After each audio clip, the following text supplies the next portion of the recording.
السلام علیکم، صبح بخیر، خوش آمدید۔ دنیا بول ہے کے ساتھ میں ہوں سید فیصل کریم اور میں ہوں سعدیہ سامسن۔ امید کرتے ہیں کہ آپ کی صبح کا آغاز اچھا ہوا ہوگا، اور خاص کر کے اگر آپ اپر ایریاز میں موجود ہیں تو ہم دعا گو ہیں کہ آپ بالکل ٹھیک ہوں گے، خیریت سے ہوں گے۔ دن کا آغاز اچھی امیدوں کے ساتھ ہی کیا جاتا ہے، لیکن جب رات میں خبریں ایسی آ رہی ہوں کہ پیٹرولیم مصنوعات کی قیمتیں بڑھ گئی ہیں تو میرا نہیں خیال کہ صبح کسی کی کرکرے ٹیسٹ کے بغیر ہوتی ہے۔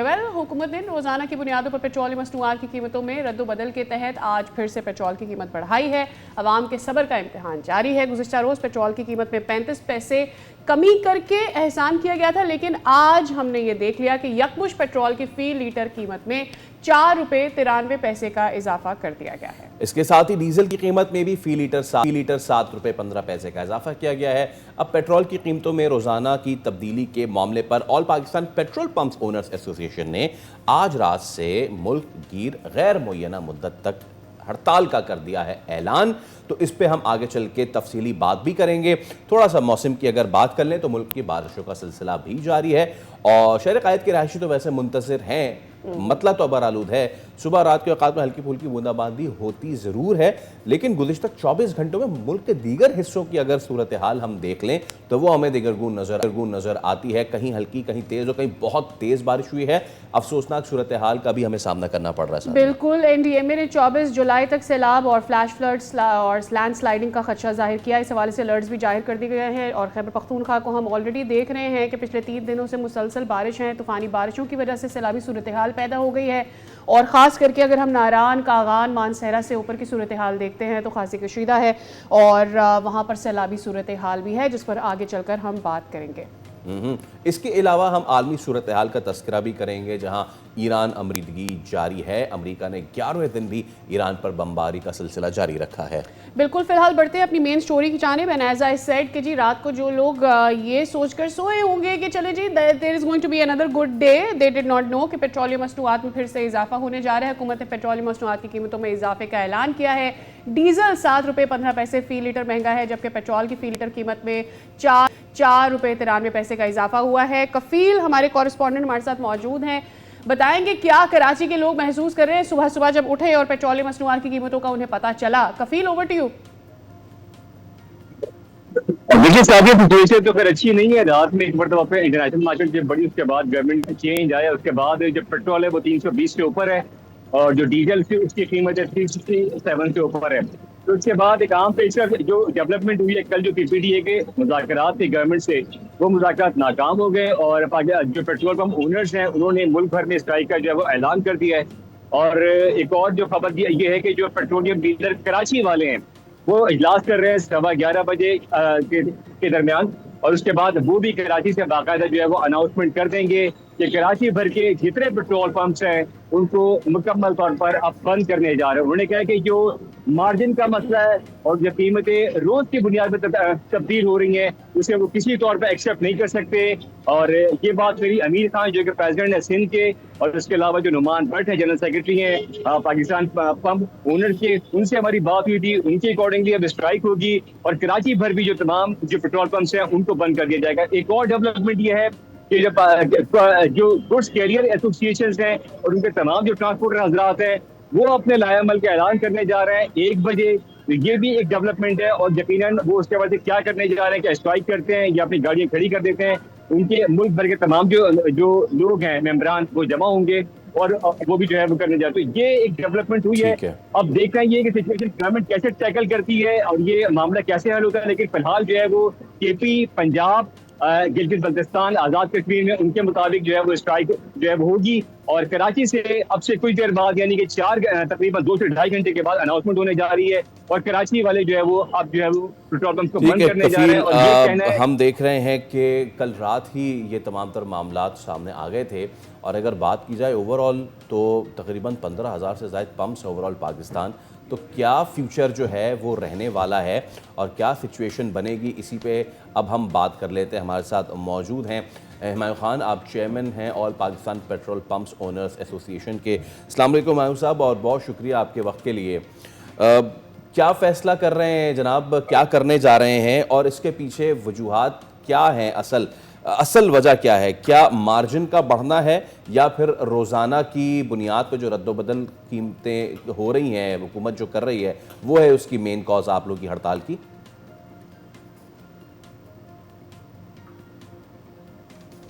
دیکھو جی، سب سے پہلے تو بات یہ ہے کہ ہم اعلان کر چکے ہیں، اور جو بزنس ہے یعنی اس سنیریو میں سروائیو کرنا، چلانا ناممکن ہو چکا ہے۔ یہ جو شٹ ڈاؤن کی کال ہے، یہ چھوٹی بات نہیں ہے، بہت بڑی بات ہے۔ لوگوں کو تکلیف ہوتی ہے، لوگوں سے پتہ نہیں کیا کیا باتیں سننی پڑتی ہے، لیکن آپ چلا ہی نہیں سکتے، آپ کوئی کام کر ہی نہیں سکتے، ناممکن ہو گیا تو بس پھر بند کر لیں۔ یعنی شٹ ڈاؤن کا مطلب یہ ہوتا ہے کہ ہڑتال نہیں ہے، ہم اپنا کاروبار بند کر رہے ہیں، بس نہیں چلا سکتے، زبردستی زور سے تو چلانا ہی نہیں ہے۔ وہ کیسے ہم چلائیں جب کاروبار ممکن ہی نہیں ہے اور پروفٹ ہی نہیں ہے، اس کے اندر مسائل اتنے ہیں، گورنمنٹ کے ڈپارٹمنٹس کا یلغار ہے، اور جب جس کے پاس طاقت آتی ہے کاروباری بندے خاص کر اس حکومت کو، تو یہ سمجھتا ہے کہ میں لوگوں کے حقوق کا خیال کرتا ہوں۔ حقوق کا خیال کدھر یہ کرتے ہیں؟ یہ ایسے ظالم لوگ ہیں ہمایوں کہ صاحب یہ یہ فرمائیے پبلک گا سے کہ اس اور وقت مشکل کیا ہے اصل میں، کیونکہ اپیرنٹلی ایسا لگ رہا تھا کہ اگر انڈیا والا، بنگلہ دیش والا، دیگر ممالک والا سسٹم پاکستان میں آ جائے گا تو اس سے نہ تو پیٹرول پمپ اونرز کو نقصان ہوگا، جو آئل کی مارکیٹنگ کمپنیز ہیں ان کو بھی نقصان نہیں ہوگا، اور عوام کو بھی نقصان نہیں ہوگا۔ فائدہ ہو، مطلب پرائس اوپر جائے یا نیچے ہو، وہ ڈائریکٹلی ٹرانسفر ہو جائے گا عوام تک۔ اب دقت کیا آ رہی ہے آپ لوگوں کو اس سسٹم کو آگے چلانے میں، یہ سمجھائیے گا۔ کیا پرائسنگ فارمولا میں مسئلہ ہے یا پھر وہ پراپرلی ریفلیکٹ نہیں ہو پا رہا ہے؟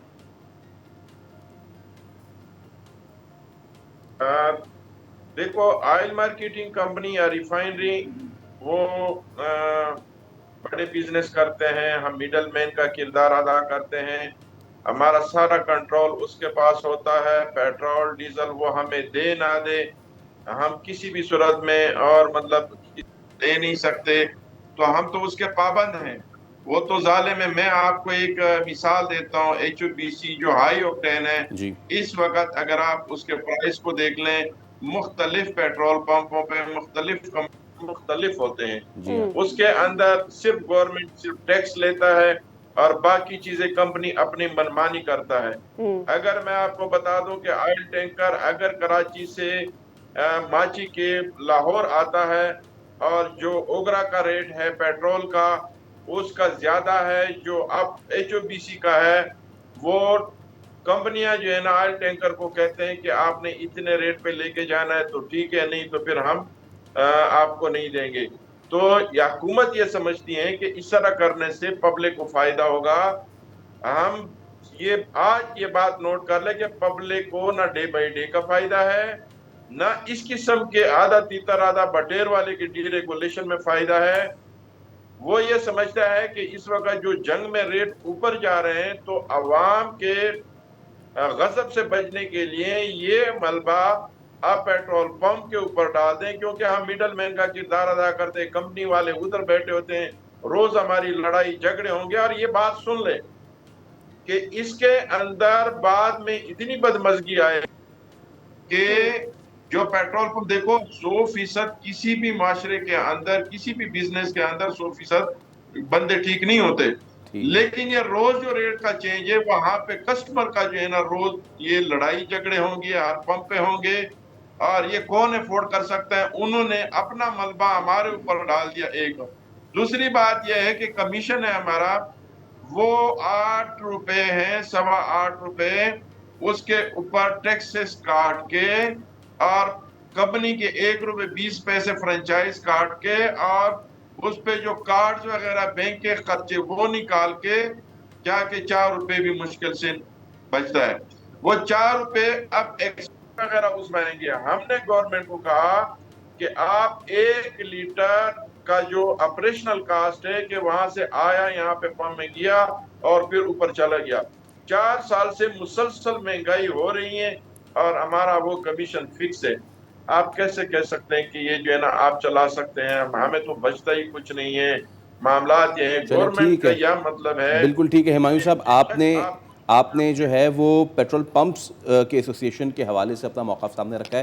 پلیز ہمارے ساتھ ہی رہیے گا, کیونکہ آپ لوگ جو سٹیک ہولڈرز ہیں مین وہ آدمی ہے جو آج صبح پیٹرول بائک میں بھروائے گا, لیکن ظاہر سی بات ہے you are the whole blockchain. تو ایک اور اس چین کے بہت ہی اہم جو رکن ہیں دیٹ از پیٹرولیم ڈیلرز. تو ان کے صدر امیر خان, آپ صدر ہیں پیٹرولیم ڈیلرز ایسوسیشن سندھ کے, ان سے ہم گفتگو کر لیتے ہیں. امیر صاحب السلام علیکم, اور آپ کا بھی بہت شکریہ. تو امیر صاحب, ابھی ہمایوں صاحب نے جتنی گفتگو فرمائی ہے, انہوں نے وہ جو فرمائی ہے کہ جی اگر یہ ڈیلی میکینزم جو ہے پرائس سیٹنگ کا وہ ہوا تو پیٹرول پمپ پہ لڑائی جھگڑے ہوں گے, اس کو ذرا ایک سائڈ رکھتے ہیں, ایموشنز کو ایک سائڈ رکھتے ہیں, ہارڈ کور کانکریٹ فیکٹس پہ بات کرتے ہیں. کیا آپ لوگوں کے مطالبات ہیں, اور مارجن جو ہے وہی بڑھانے کا مطالبہ ہے؟ Day to day mechanism price setting سے کیا اثر پڑے گا؟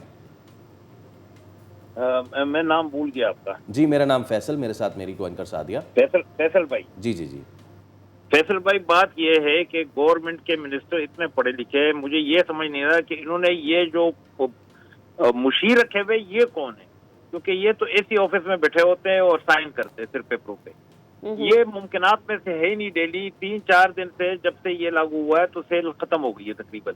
گاڑیاں جو ہے نا کھڑی ہو گئی ہے, گاڑیاں کہتی ہیں کہ جب اسٹیبل ہوگا ریٹ تو تب ہم بھروائیں گے. ایک بات ہو گئی ہے, انہوں نے اگر تیل ہی بچانا ہے کہ یار تیل ہمارے پاس نہیں ہے کسی طرح بچا دو, تو اوچھے کنڈوں کے بجائے ان کو لاک ڈاؤن کرنا چاہیے, جیسے پہلے لاک ڈاؤن تھا کرونا کے دور میں کہ 9 بجے تک رات پمپ چلتے تھے, اس کے بعد بند کر دیتے ماں سوائے ہائی وے کے پمپوں کے نا, کہ چلو یار لانگ روٹ کی گاڑیاں جو ہے وہ روا دوا رہے, باقی جو ہے نا پیٹرول اور ڈیزل بچے. تو ان کو مشورے کون دیتا ہے مجھے سمجھ نہیں آ رہی ہے. یہ ممکنات میں سے ہی نہیں ہے, بالکل مطلب اپلیکیبل نہیں ہے یہ ڈیلی کا ریٹ. ابھی میں اگر بتاؤں, میری اگر 10,000 لیٹر سیل تھی تو کبھی 3,000 ہو جاتی, کبھی 5,000 ہوتی ہے. وہ سیل کہاں چلی گئی؟ مین چیز تو یہ ہے کہ یہ کہہ رہے کہ کسی طرح لوگ پیٹرول اور ڈیزل نہ لیں. تو کوئی اور طریقے ہو سکتے ہیں, صرف یہی طریقہ ان کے پاس رہ گیا کہ یار ڈیلی اس میں پھنسا دو. اچھا معذرت کے ساتھ میں بات تھوڑی لمبی کر رہا ہوں. جی جی, اس میں ڈیلی میکینزم میں یہ تھا کہ پہلے مہینے میں ایک بار ہوتا تھا تو او ایم سی جو ہے نا 2 دن پروڈکٹ بند کر دی تھی. 2 دن, آخری 2 دن ایلوکیشن لگا دیتی تھی اور پروڈکٹ پورا نہیں ملتا تھا, اس میں افراتفری مچی تھی. اس کے بعد 15 دن کا کر دیا, 2 ہفتے کا. جب 15 دن کا کر لیا تو پھر 2 دن, 15 دن بعد پھر 30 تاریخ کو پھر 2 دن, تو 4 دن جو ہے نا یہ افراتفری پھیلتی تھی. اس کے بعد انہوں نے ہفتہ کیا تو ہفتے میں افراتفری کتنے دن پھیلتی تھی؟ 2 دن, ہر ہفتے 2 دن پھیلتی تھی, تو 8 دن پھیلتی تھی. اب 30 دن افراتفری. اچھا یہ ٹھیک ہے. اچھا ایک تو امیر خان صاحب یہ بھی فرما دیجیے گا کہ ایسا لگ رہا تھا اپیرنٹلی جب شروع میں ہم دیکھ رہے تھے کہ گورنمنٹ نے 15 دن سے ہفتہ وار اس کی پرائسز کو ریویو کرنا شروع کیا, تو ایسا لگ رہا تھا کہ شاید اگر ڈیلی بیسس پر یہ لوگوں تک ٹرانسفر ہونا شروع ہو جائے گا تو شاید عوام کو اس کا فائدہ ہوگا. اب آپ یہ کہہ رہے ہیں کہ یہ چاہتے ہیں کہ لوگ جو ہیں وہ پیٹرولی مصنوعات سے استعمال کریں, وانائی استعمال کریں, اور دیگر جو بھی شاید ای وی ہے یا سو آن ہے اس کو بڑھانے کے لیے غالباً ایسا کیا جا رہا ہے. یہ 2 بہت ہی الگ پہلو ہیں. آپ کو کیا لگتا ہے گورنمنٹ کیوں یہ کر رہی ہے, کیوں جو پرائسنگ فارمولا اس کو تبدیل کیا جا رہا ہے؟ میم یہ اسی لیے کہ افراتفری پہلے ہمیں new O M C dealer plus customer جو ہے نا آپس میں گتم گتا ہو, صرف اس کے پیچھے یہی ایجنڈا ہے, اور کوئی ایسی بات نہیں ہے کہ عوام کو ریلیف کیسے دے سکتے ہیں. مجھے تو یہ سمجھ میں نہیں آ رہی ہے. عوام بیچاری تو مہینے میں اگر 100 روپے بھی بڑھتے ہیں تو عوام ٹھنڈا پانی پی لیتی ہے کہ ٹھیک ہے جی برداشت کر لیں گے کیونکہ ہم عوام کے ساتھ کھڑے ہیں. ڈیلر بھی بیچارے کہتے ہیں ٹھیک ہے بڑھ گئے تو اب یار اگر اچھا انہوں نے ہمیشہ پاکستان کے سارے پرزے کھلے ہوئے ایک شپ کی طرح, اب وہ جو بھی آتا ہے وہ اپنے حساب سے اس کو جوڑنا شروع کر دیتا ہے. بھائی میرے اس کے لیے پکی پالیسیاں بناؤ, ڈیلرز کو بھی آن بورڈ لے لو, جیسے او ایم سی کو بورڈ میں ہے یا او سی اے سی بورڈ میں ہے آپ کے, تو ڈیلر بیچارے کوئی دوسرے ملک سے تو نہیں آئے نا, ان سے بھی مشورہ کر لیا کرو. ہمارے نمائندوں کو جو ہے نا باقاعدہ مشوروں میں جو ہے نا نمائندگی دی جائے, ان کو بٹھایا جائے, پوچھا جائے کہ یار کیا چیز اپلیکیبل ہے. میرا رب جانتا ہے کہ ہم لوگ بھی گورنمنٹ کے ساتھ کبھی امیر صاحب آپ کی ہم تک بات پہنچ گئی ہے. میں آخری 30 سیکنڈ ہے, تو دونوں سے میں چاہوں گا آپ سے میں بات کروں. ہمایوں صاحب کیا کرنے جا رہے ہیں ہڑتال کے حوالے سے، اگر آپ ہمیں اپنا لائے عمل دے دیں آخری. دوسرے گروپ نے تو اسی کیا ہے جب یہ ڈیزل یہ جو پیٹرولیم ملک صاحب جو منسٹر ہے ہمارے، اس کے ساتھ جو باتیں ہوئی انہوں نے سیدھی سیدھی باتیں رکھی، ہاں یا نہ میں جواب دو، لمبا ٹائم نہیں ویسٹ کرو، نہ ہمارا ویسٹ کرو. انہوں نے بولا نہیں یہ اوگرا کرے گی، فلانا کرے گا، پرائم منسٹر کرے گا، تو وہ اٹھ کے آ گئے. صحیح ہے. اب ہمارے ساتھ جو ہمارے نمائندے جی آپ یہ کہہ رہے ہیں کہ سیدھی بات آپ کلیئرلی کر لیں ورنہ آپ ہڑتال کی طرف جا رہے ہیں. ہمایوں صاحب کیا ہڑتال تو وہ کر چکے ہیں، ہم لوگ ابھی جو ہے نا 1 بجے انشاءاللہ لائے عمل کا کر لیں گے، کیونکہ ہڑتال کیا کرنا ہے، کاروبار ہی بند ہو رہا ہے نا ہمارا. ہڑتال تو بات کی بات ہے کہ ہڑتال کریں گے. ٹھیک ہے امیر صاحب، ہمایوں صاحب ہمارے ساتھ موجود ہیں، ان کا موقف لے لیں تاکہ ہم اس سیگمنٹ کو کلوز کر سکیں. ہمایوں صاحب کیا آپ ہمیں سن سکتے ہیں؟ اگر اپنا لاہے عمل اگلا بتا دیں. امیر صاحب تو کہہ رہے ہیں کہ 1 بجے لاہے عمل دے دیں گے. یہ انشاءاللہ امیر صاحب بھی ہمارے ساتھ ہیں. یہ بس جب اس قسم کی مطلب شٹ ڈاؤن ہوتی ہیں تو اس میں آپ کو پتہ ہے کہ افواہیں اور اس قسم کی چیزیں پھر چلتی رہتی ہے. تو انشاءاللہ ہمارا جو لائحہ عمل ہے ہم نے تو اعلان کر دیا ہے. امیر صاحب بھی انشاءاللہ ہمارے ساتھ ہیں، یہ بھی ہمارے ساتھ انشاءاللہ. یہ 1 بجے جو بھی انہوں نے ٹائم دیا ہوا ہے وہ اعلان کر دیں گے. 1 بجے سے پیٹرول پمپ کراچی کے بند کر رہے ہیں، اس کو ہم فائنل سمجھیں؟ نہیں کراچی نہیں 1 بجے نہیں، رات کو ہوگا نا. مطلب کراچی کا کیا نام کیوں لے رہے ہیں آپ؟ جی امیر خان صاحب آپ بتائیں، پورے ملک میں بند کرنے جا رہے ہیں؟ جی پورے ملک میں بند. ہم کیا کریں گے؟ ہم تو منتیں کر کے تیل منگواتے ہیں کمپنیوں سے. جب 2 روپے بڑھتا ہے تو کمپنی او ایم سی ہمیں تیل نہیں دیتی ہے، اور منتیں کر کے جو ہے نا 8,000 10,000 کی گاڑی منگا لیتے کہ یار ہم سروسز دے. وہ اب منتیں بند کر دیں گے تو پیٹرول پمپ تو ویسے ہی بند ہے نا. یعنی 1 بجے آپ لوگ فائنل لائحہ عمل کا اعلان کریں گے. ٹھیک ہے امیر خان صاحب اور ہمایوں خان صاحب، آپ دونوں کا بے حد شکریہ. لیکن اس ورثم بات کے ساتھ کہ کیا ہونے جا رہا ہے پورے پاکستان میں، خاص طور پہ ایک ایسے وقت میں کہ جہاں پہ ویسے ہی اتنی والیٹائل سچویشن ہے معیشت کی، ورلڈ افیئرز کی اتنی والیٹائل سچویشن ہے، اس کے بعد اگر یہ لائحہ عمل لے لیا جاتا ہے تو پھر کیا ہوگا؟ یہ مجھے it's giving me scare Sadia. Absolutely. اور پھر خاص کر کے جو امیر خان صاحب کہہ رہے ہیں کہ آئل مارکیٹنگ کمپنیز تو ہمیں تیل دینا ویسے ہی بند کر دیتی ہے، تو جب ہمارے پاس تیل آتا ہی نہیں ہے تو ہم نے پیٹرول پمپ کیا چلانا ہے؟ اس پر آئل مارکیٹنگ کمپنیز کا موقف بھی ضرور سامنے آنا چاہیے. فی الوقت ہم یہاں پہ لے رہے ہیں ایک break. We'll see you across.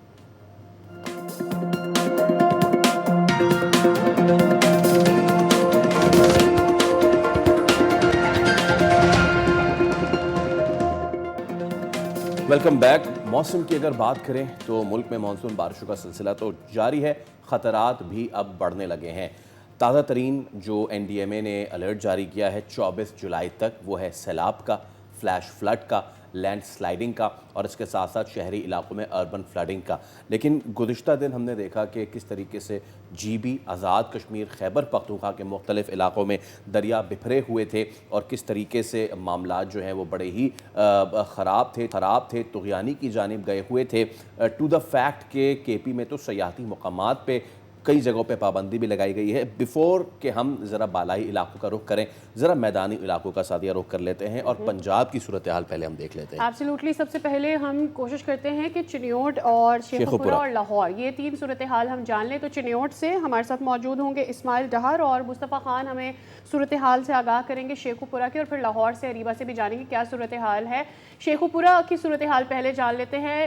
یہاں سے مصطفیٰ خان ہیں. شیخوپورہ میں کیا صورتحال ہے؟ موسلادھار بارشیں ہو رہی ہیں، ہم یہ بھی دیکھ رہے ہیں کہ پورے شہر کی صورتحال ہی بدل گئی ہے. مصطفیٰ آگاہ کیجیے گا.